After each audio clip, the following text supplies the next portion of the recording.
आज हमारा adverse drug reaction का नेक्स्ट टॉपिक है, and that topic is allergic reaction. It comes under the type of bizarre reaction. Bizarre reaction की दो types हम लोगों ने देखी थी.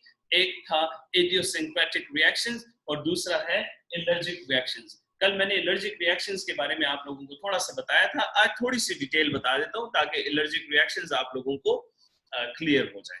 तो एलर्जिक रिएक्शंस, जैसा कि यहाँ पर मैं एक वेबसाइट आप लोगों को बताता हूँ, अमेरिकन एक ऑर्गेनाइजेशन है एलर्जी की, तो उसको हम लोग देख लेते हैं. आई थिंक कि हमारे पास ये कनेक्टेड है. तो डेफिनेशन हम लोग एलर्जी की यहाँ से देख लेते हैं ताकि आप लोगों को कोई मसला ना हो.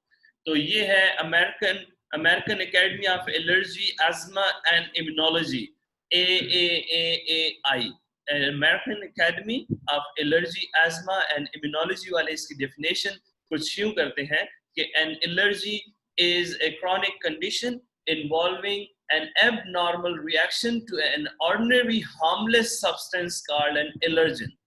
तो एलर्जन हमारे पास कोई भी चीज हो सकती है, कोई भी सब्सटेंस हो सकता है. हम चूंकि एडवर्स ड्रग रिएक्शन देख रहे हैं तो हम लोगों ने वो सब्सटेंस एज अ ड्रग लेना है. तो allergic reactions, allergens can include aeroallergens such as dust, mite, mold, and tree or grass pollen, as well as food allergens such as milk, egg, soya, wheat, nut or fish protein. तो ये allergies की types आपको बता रहे हैं. लेकिन हम लोग जो एलर्जिक रिएक्शंस देख रहे हैं, हम लोग ड्रग्स से रिलेटेड देख रहे हैं अभी. तो एलर्जिक रिएक्शंस के जो सिम्टम्स हैं वो कौन कौन से हो सकते हैं वो अभी मैं आप लोगों को बता देता हूं. If you have an allergy, your immune system views the allergen as an invader and a chain reaction is initiated. ये चेन रिएक्शन आप लोगों के इम्यून सिस्टम से ताल्लुक रखता है. White blood cells of the immune system produce IgE antibodies. IgE antibodies produce हुई, so these antibodies attach themselves to a specific cell called the mast cells, causing a release of a potent chemical such as histamine. ये histamine जो होता है, histamine की release body के अंदर कुछ symptoms create करती है, और ये सिम्टम्स जो होंगे, मुताहिर भी आ गया, ये सिम्टम्स जो हैं ये एलर्जिक रिएक्शंस के सिम्टम होते हैं. असल में जो सबसे बड़ा गुनाह है वो ये वाली चीज करती है जिसको कि हम लोग हिस्टामिन बोलते हैं. ये हिस्टामिन ही वो चीज है जो कि हमारी बॉडी में एलर्जिक रिएक्शंस काज करती है.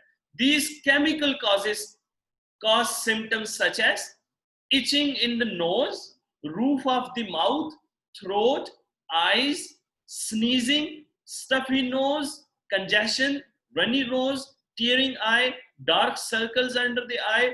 Food allergens may present in the vomiting, diarrhea, respiratory systems, anaphylaxis immediately after the ingestion of the culprit allergen. तो एलर्जी को जो इन्होंने American academy of allergy and asthma वालों ने एंड इम्यूनोलॉजी वालों ने जो डिफाइन किया वो ये है. ये आज की स्टैंडर्ड डेफिनेशन और स्टैंडर्ड एलर्जिक रिएक्शंस हैं जो कि मैंने आप लोगों को बताए. तो अगर अब बैठ जाए, अगर फॉर एग्जांपल कोई ड्रग ली जाए और उस ड्रग के एडवर्स एक्शन में एलर्जिक रिएक्शन हो, तो वो कौन कौन से एलर्जिक रिएक्शंस हम लोग एक ड्रग में देख सकते हैं. तो ये ड्रग के लीफलेट के अंदर एलर्जिक रिएक्शंस लिखे हुए होते हैं कि इट मे काज एलर्जी. उन एलर्जीज में कौन कौन सी नॉन एलर्जीज हैं वो मैं आपको यहां पर बता देता हूं. ठीक है, तो एलर्जी को हम लोग डिफाइन करते हैं type 1, type 2, type 3 and type 4. इसकी टाइप्स हैं type 1, type 2, type 3 and type 4. ये 4 किस्म के एलर्जिक रिएक्शंस हमारी बॉडी के अंदर किसी भी एडवर्स ड्रग रिएक्शन की वजह से पैदा हो सकते हैं. टाइप 1 में हमारे पास एनाफिलेक्टिक रिएक्शंस आते हैं.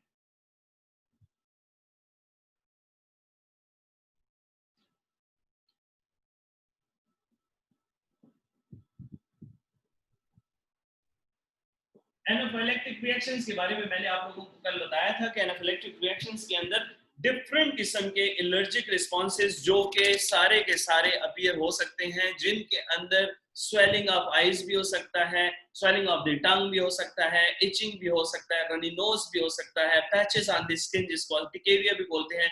ये सारे के सारे एनाफिलेक्टिक रिएक्शंस हैं। एनाफिलेक्टिक रिएक्शंस हर वो रिएक्शन है जो कि आपको कहीं भी बी का स्टिंग हो जाए और आपको फील होते हैं, जिसमें कि अगर आपकी आंखों के गिर्द कहीं बी का स्टिंग हो जाए तो आंखें सूज जाती हैं बच्चों की, आपने देखी होंगी। बाज लोगों को सांस की प्रॉब्लम शुरू हो जाती है, बाज हाइपोग्लाइसीमिक रिएक्शंस में चले जाते हैं, बाज लोगों का ब्लड प्रेशर लो हो जाता है, बाज लोगों को वोमिटिंग स्टार्ट हो जाती है, बाज लोगों का मुंह सूज जाता है, जिसकी वजह से फिर अगर सीवियर कंडीशन हो तो फिर उनकी ट्रेकियोस्टोमी की जाती है ताकि उनको सांस लेने में प्रॉब्लम ना हो। तो एलर्जिक रिएक्शंस इंतहाई ज्यादा सीवियर हो सकते हैं, जिनके अंदर टाइप 1 रिएक्शंस में एनाफिलेक्टिक रिएक्शंस आते हैं। तो जब एलर्जिक रिएक्शंस के टाइप 1 की बात करेंगे तो इसमें एनाफिलेक्टिक रिएक्शंस आएंगे।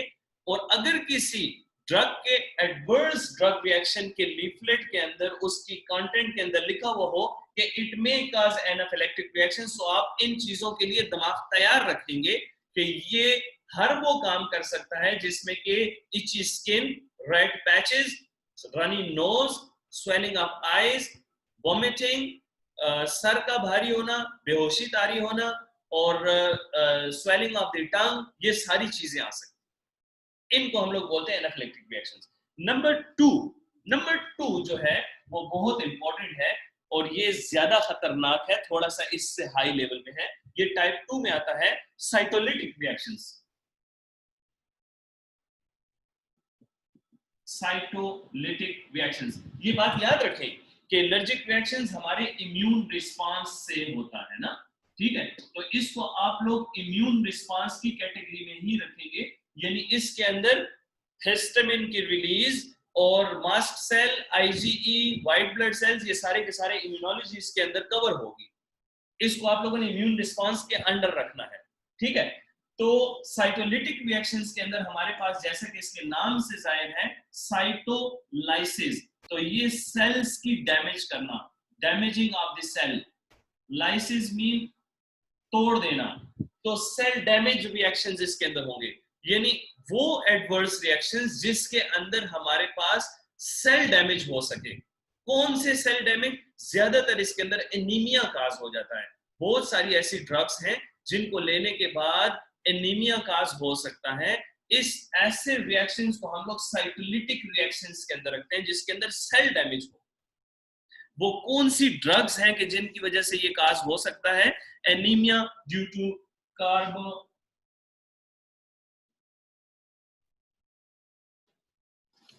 कार्बामेज़ेपिन। कार्बामेज़ेपिन जो है ये एक ऐसी ड्रग है जो कि हम लोग एंटीसाइकोटिक के तौर के ऊपर भी लेते हैं, लेकिन ये साइटोलिटिक रिएक्शंस रखता है।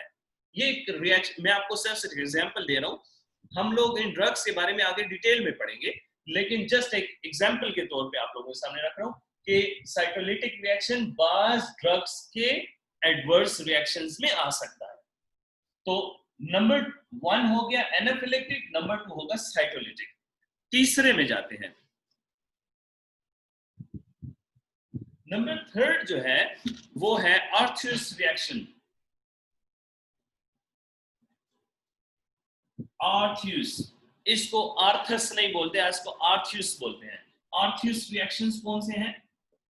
आर्थ्यूस रिएक्शंस हमारे पास वो रिएक्शंस हैं, नासिर इकबाल हमारी क्लास में है।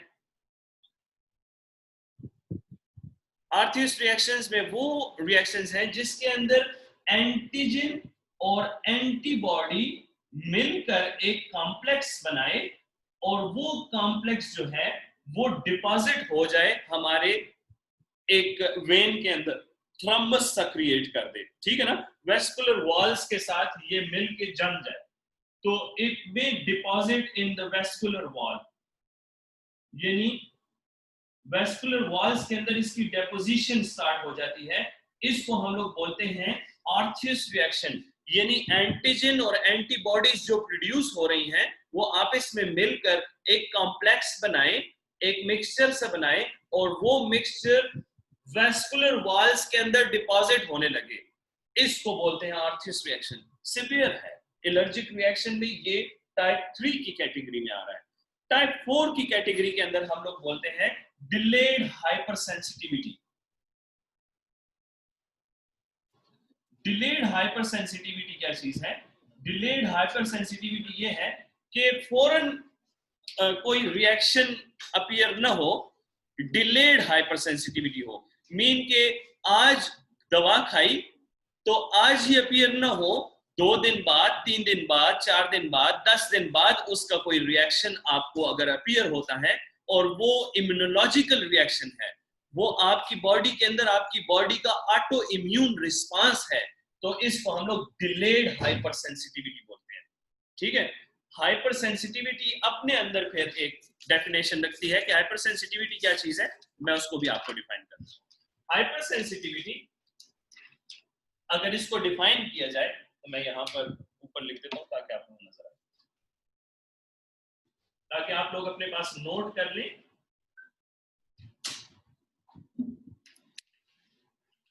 These are, ये हाइपर सेंसिटिविटी की मैं डेफिनेशन लिख रहा हूं आप लोगों के लिए। These are the undesirable reactions produced by normal immune system, including allergy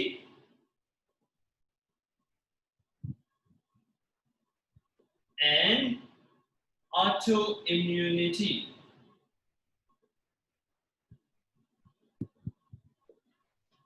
undesirable reactions, वो रिएक्शंस के जो हमारी बॉडी हमारे लिए अनडिजायर्ड हो, undesirable reactions produced by normal immune system, आपके नॉर्मल इम्यून सिस्टम से ही वो पैदा हो, including allergy and auto immunity. Auto immunity में हमारे पास, जो कि आप लोगों को मालूम होगा, आर्थराइटिस के जो पेशेंट्स होते हैं उनके जिनके जॉइंट्स पेन शुरू हो जाते हैं, वो हमारा ऑटो इम्यून रिस्पांस की वजह से ही होता है। वो कोई बाहर से कोई चीज नहीं आती, वो आपकी बॉडी के अंदर अपना इम्यून सिस्टम ही आपके खिलाफ होता है, जिसकी वजह से पेनफुल कंडीशंस होती हैं। सार्कोइडोसिस हो गई, ये भी एक पेनफुल कंडीशन है जो कि ऑटो इम्यून रिस्पांस की वजह से पैदा होता है।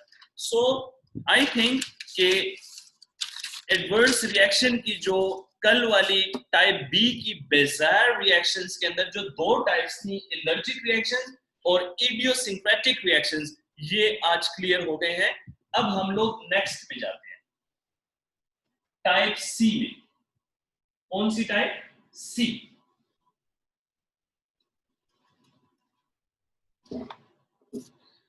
अब आएंगे टाइप सी की तरफ।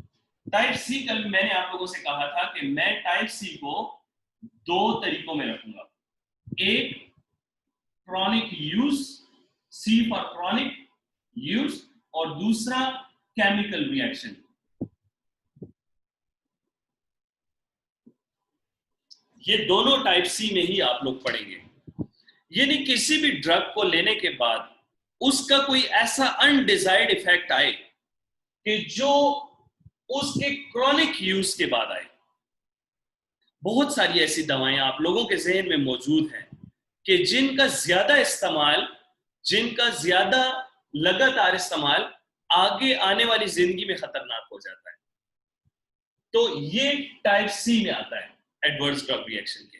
यानी वो दवाएं कि जिनको आप किसी मकसद के लिए रोजाना खाते हैं, लेकिन वो साल, 2 साल, 3 साल खाने के बाद आप लोगों को एक बुरा रिएक्शन दे, उसका कोई ऐसा रिएक्शन अपीयर हो जो कि किसी ऑर्गन को डैमेज कर दे, किसी चीज के लिए खतरनाक हो जाए, उसको हम लोग टाइप सी यानी क्रॉनिक यूज के अंदर रखते हैं। और ये भी बहुत खतरनाक है। इनके अंदर जो इंपॉर्टेंट चीजें हैं वो कौन सी हैं?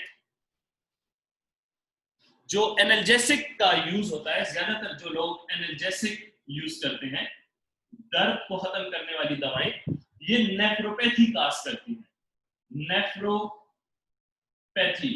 यानी नेफ्रोपैथी क्या चीज होती है? नेफ्रॉन के अंदर जो इन्फ्लेमेशन होती है। नेफ्रॉन की इन्फ्लेमेशन क्यों हो जाती है कि नॉर्मली बॉडी के अंदर जो कंपोनेंट्स होते हैं फिल्टर होने के लिए, वो वो जो नॉर्मल जो चीजें हैं, जैसे कि यूरिया को फिल्टर करना, प्रोटीन होते हैं, ग्लूकोज होता है, आगे पीछे जितने भी टॉक्सिक मटेरियल्स हैं उनको फिल्टर करने की बात आती है।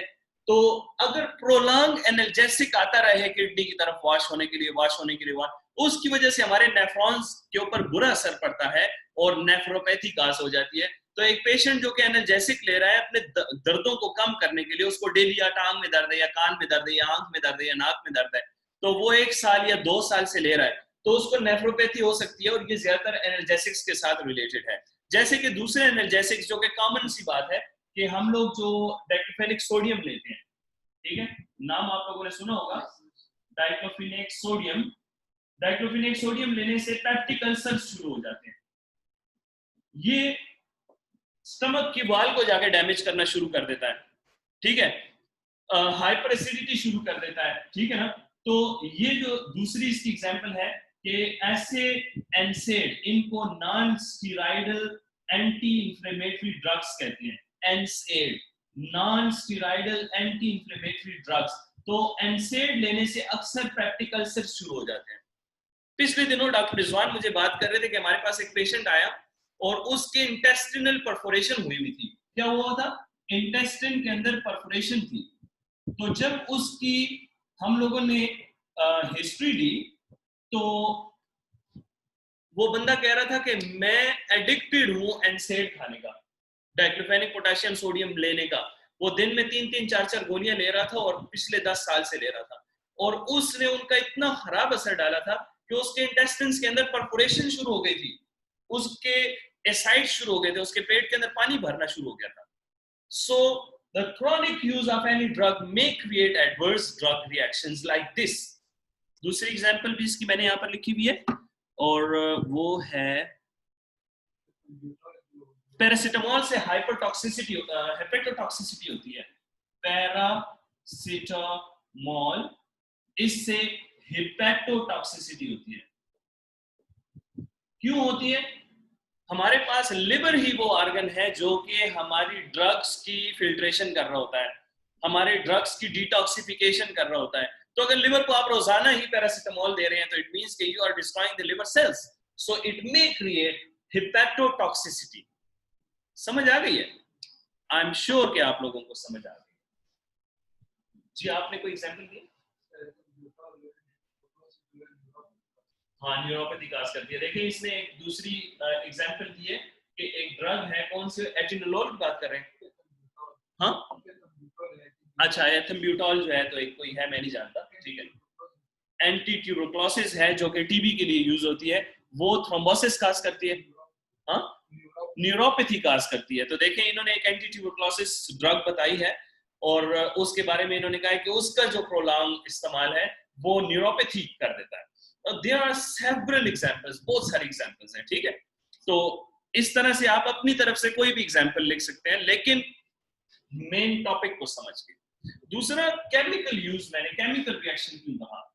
केमिकल रिएक्शन तो सब में होता है ऐसे है कि जब कोई ड्रग डिस्कवर होती है ना और उसका एक नॉन इफेक्ट होता है, फॉर एग्जांपल वो एक एनाल्जेसिक है, तो उसका एनाल्जेसिक प्रॉपर्टी सबको नॉन होती है, लेकिन उसका जो केमिकल होता है ना उसकी प्रिडिक्शन ये बोल रही होती है, प्रिडिक्शन, उसके जो केमिकल प्रिडिक्शन है। क्योंकि हमारे पास आजकल ऐसे सॉफ्टवेयर्स हैं जिसमें कि अगर आप एक केमिकल स्ट्रक्चर डाल दें तो वो प्रिडिक्ट करता है कि इसके कौन कौन से जगह पे जाके बैड इफेक्ट्स हो सकते हैं। तो केमिकल प्रिडिक्शन की वजह से भी हम लोग बहुत सारी चीजों को, मोहम्मद शुएब हमारा क्लास का बच्चा है, तो वो भी जो है तो प्रिडिक्शन होती है कि ये हो सकता है कि ये चीज काज करे। आओ भाई शुएब आप है, आज भाई शुएब ने हमें ज्वाइन कर लिया जी, क्लास में ज्वाइन कर लिया, आजो आजो आजो। तो अब आप अपना कैमरा भी ऑफ कर दें और आप भी हो जाए, आपने जेब में रख दिया। अच्छा, तो इसका जो केमिकल रिएक्शन का जो प्रिडिक्शन है वो प्रिडिक्ट करते हैं कि ये क्या चीज काज कर सकता है।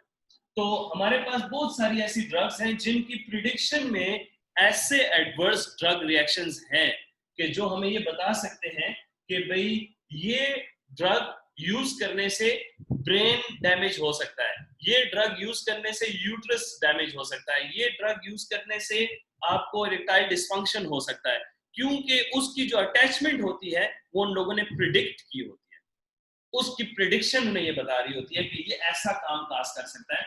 This is also under the category of type C. Type D.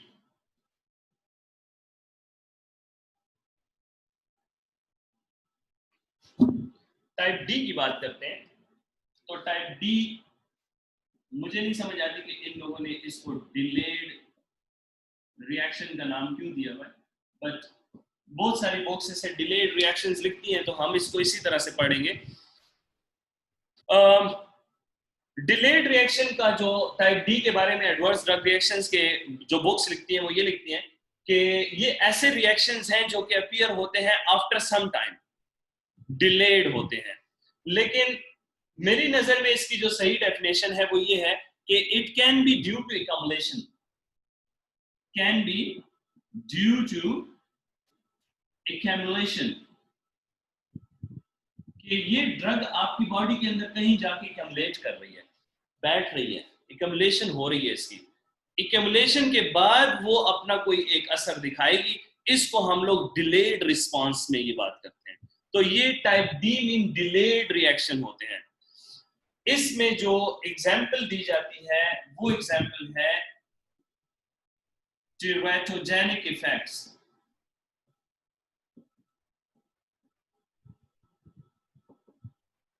Teratogenic effects में, टेराटोजेनिक किसी को पता है कि ये क्या चीज होती है?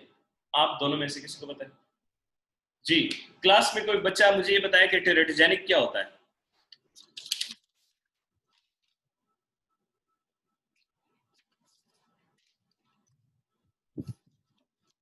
भाई लड़कियों में से कोई बताए टेराटोजेनिक क्या होता है? मुताहिर आप बताओ, कोई तो बताए. एंजेला, जुबैदा, सपना, ये लड़कियों का टॉपिक है. उज़मा. सर जहन में नहीं है सर. जहन कहाँ है आपका?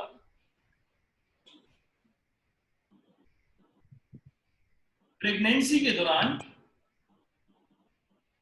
जो औरतें ड्रग्स लेती हैं और उनके फीटस के ऊपर अगर कोई असर पड़े, वो ड्रग्स जो कि प्रेगनेंसी के दौरान दी जाए और उनका इफेक्ट उनके फीटस के ऊपर पड़े, इसको बोलते हैं टेराटोजेनिक इफेक्ट.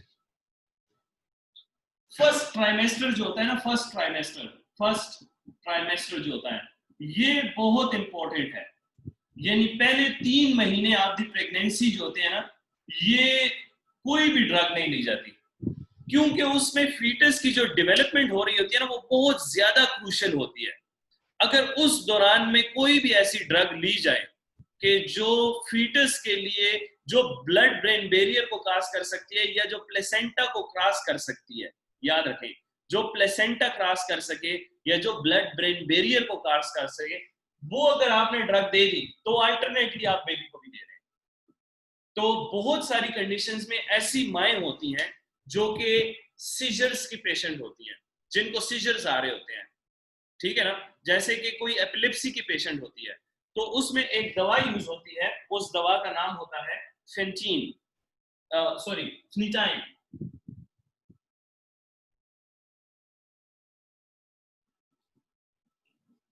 फिनिटाइन इसे बोलते हैं, फिनिटाइन, ठीक है. ये फिनिटाइन जो है ये सीजर्स के लिए यूज होती है. अगर कोई ये ले रहा है इन द फर्स्ट ट्राइमेस्टर और later trimester, it will have very much teratogenic effects.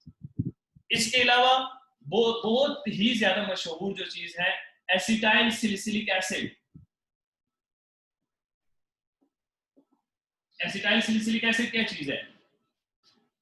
कभी खाई है एसिटाइल सैलिसिलिक एसिड? किसी ने खाई है? डिस्प्रीन. डिस्प्रीन का फार्मूला होता है एसिटाइल सैलिसिलिक एसिड. तो एसिटाइल सैलिसिलिक एसिड जो है ये इतना खतरनाक टेराटोजेनिक इफेक्ट्स रखता है कि इसको खाने से एबॉर्शन भी हो जाती है, ठीक है. तो ये एडवर्स रिएक्शंस है वो जो कि डिलेड रिएक्शन की कैटेगरी में आते हैं, जिसके अंदर एक मैं आपको जस्ट बता रहा हूं, दैट इज टेराटोजेनिक इफेक्ट्स। आप लोगों को टेराटोजेनिक इफेक्ट्स की टाइप्स और ये पता होनी चाहिए कि ये क्या होती है, ठीक है। इसके बाद आसान बात आ जाएगी और वो है टाइप ई।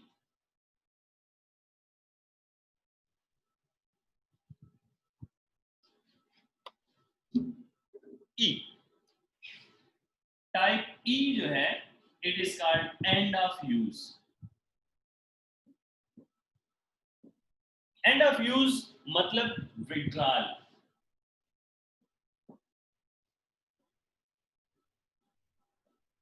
अगर कोई ड्रग यूज करते करते कोई यकदम छोड़ दे, उससे क्या असर पड़ेगा, उसके एडवर्स ड्रग रिएक्शन क्या होंगे। यानी आपको डॉक्टर ने लिख कर दी एक दवा और वो आप ले रहे थे और आपने एकदम से छोड़ दिया। तो ज्यादातर साइकोटिक ड्रग्स जो होती हैं, ये इनकी विड्रॉल बहुत बड़े प्रॉब्लम्स क्रिएट कर देती है। जैसे कि कोई बंदा है और वो शाइजोफ्रेनिक पेशेंट है, उसके ऊपर शाइजोफ्रेनिया के अटैक्स आ रहे हैं, और वो जनाब अली क्या करता है कि वो ड्रग्स ले रहा है और एक दिन लेता है और दूसरे दिन कहता है मैं तो ठीक हो गया हूँ, और तीसरे दिन नहीं लेता और चौथे दिन वो पकड़ के अपने घर वालों को मार देता है। क्यों? उसको चीजें नजर आ रही होती है, उसको हेलुसिनेशन हो रही होती है। तो हम उसको क्या करते हैं, उसको ऐसी ड्रग्स देते हैं कि वो उसके हेलुसिनेशन को सप्रेस कर देती हैं। उसे उसे शुएब भी अपना दुश्मन नजर आ रहा होता है, उसे अब्दुल्ला भी अपना दुश्मन नजर आ रहा होता है, ठीक है ना।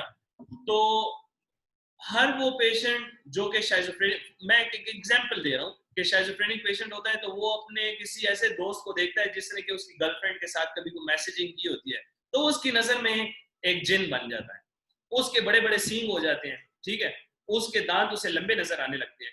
तो जब उसको फॉर एग्जांपल हम लोग सेरिनेज या वेलियम का इंजेक्शन लगाते हैं तो सब कुछ डिप्रेस हो जाता है, तो वो सबको अपना दोस्त समझने लग पड़ता है, अपने घर वालों को भी पहचानने लग पड़ता है।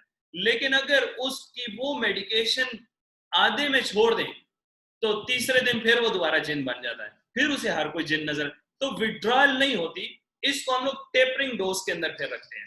टेपरिंग डोज किसे कहते हैं कि पहले इसको टेपर ऑन किया जाता है, फिर टेपर ऑफ किया जाता है। तो टेपर ऑन और टेपर ऑफ इसको बोलते हैं कि पहले उसे 5 मिलीग्राम दे दी, फिर उसको 10 दिन बाद 4 मिलीग्राम दे दी, फिर उसको 10 दिन बाद 3 मिलीग्राम दे दी, फिर उसको 2 मिलीग्राम दी, फिर 1 दी, फिर आधी दी और फिर बंद कर दी।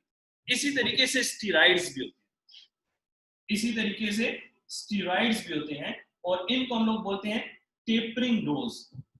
तो ज्यादातर टेपरिंग डोज वाली जो चीजें हैं ना, वो एंड ऑफ यूज यानी विड्रॉल में खराबियां पैदा करती हैं, और ये वो एडवर्स ड्रग रिएक्शंस हैं कि जो छोड़ने के साथ ताल्लुक रखते हैं।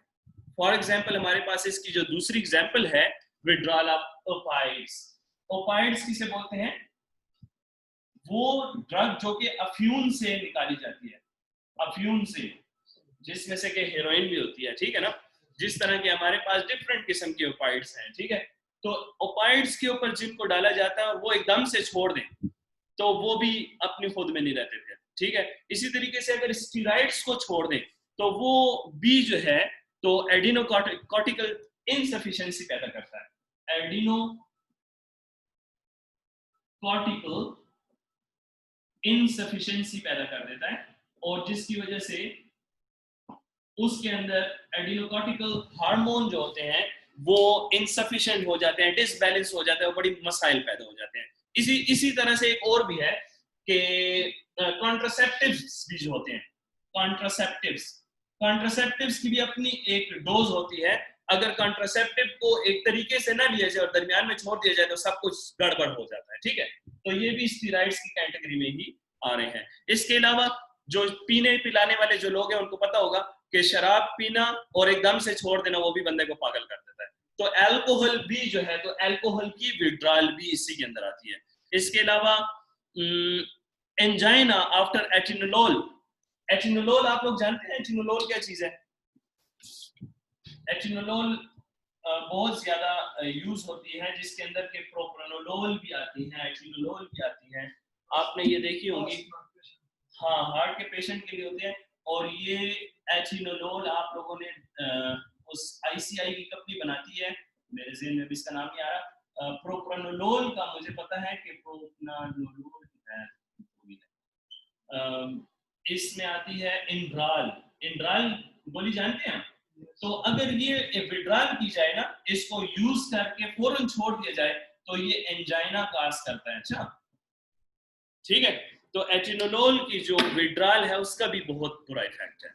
अच्छा, हम लोग टाइप F और टाइप G को एक ही कैटेगरी में रखेंगे, फेमिलियल और जीनोटॉक्सिसिटी। ये याद रखें कि जो मैं लेस देन 5 मिनट का लेक्चर रह गया, ठीक है, तो हम 5 मिनट में इसे कंक्लूड करते हैं। F का मतलब है फेमिलियल, यानी वो जो कि आपके ब्लड रिलेशन में चल रही है, जो कि आपके पेरेंट्स से आपके बच्चों को आ रही है, तो ये मीन वो जेनेटिक चीजें हैं जो कि आ रही होती हैं, ठीक है ना।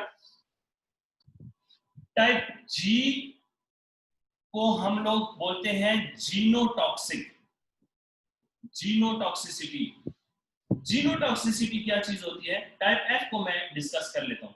जीनोटॉक्सिसिटी क्या चीज है कि ऐसी ड्रग्स जिनको लेने के बाद जीन्स मीन आपके DNA के लेवल के ऊपर कोई डैमेज शुरू हो जाए, आपकी जीन्स डैमेज होने शुरू हो जाए, तो ये इसको हम लोग बोलते हैं जीनोटॉक्सिक। बहुत सारी ऐसी ड्रग्स हैं कि जो आपके DNA, RNA और प्रोटीन सिंथेसिस को जाके गड़बड़ कर देती हैं, जिसकी वजह से आपकी जो है तो जीनोटॉक्सिसिटी पैदा होती है।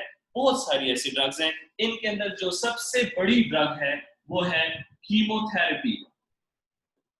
कीमोथेरेपी हो गई, रेडिएशन हो गई, रेडियो एक्टिव मेडिसिन हो गई, ठीक है ना।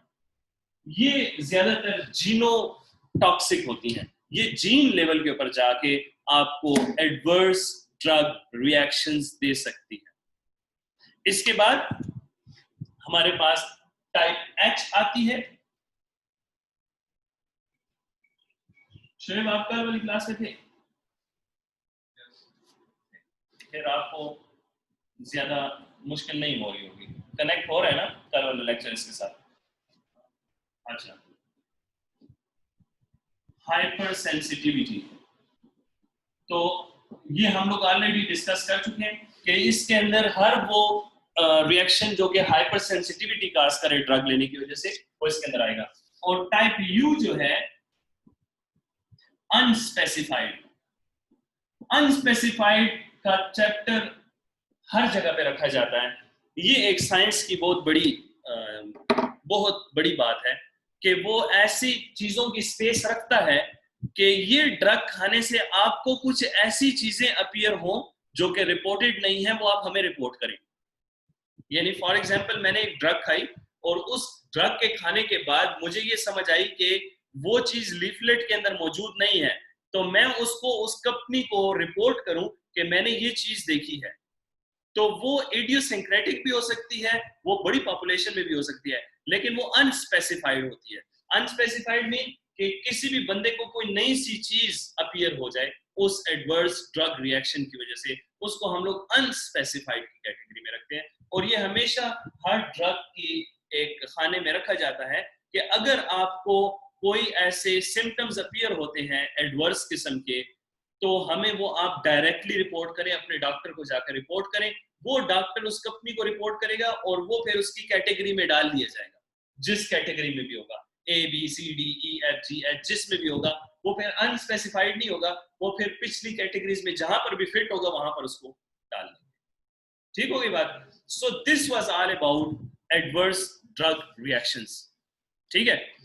तो होपफुली हम लोगों ने इसको कवर कर लिया है, और अगर किसी को इसमें मजीद कोई प्रॉब्लम हो तो वो फिर मेरे साथ रब्ता कर ले। हम लोग ये लेक्चर अभी अपलोड कर देंगे, और अपलोड करने के बाद कोई प्रॉब्लम हो तो मुझे ईमेल करें, मुझे व्हाट्सएप करें, इंशाल्लाह आप लोगों को उसका जवाब मिलेगा। फॉर दिस अगर आप लोग इसको इसकी PPT चाहते हैं तो मैं आपको अभी इसकी PPT भी प्रोवाइड कर देता हूँ, ठीक है। Thank you very much.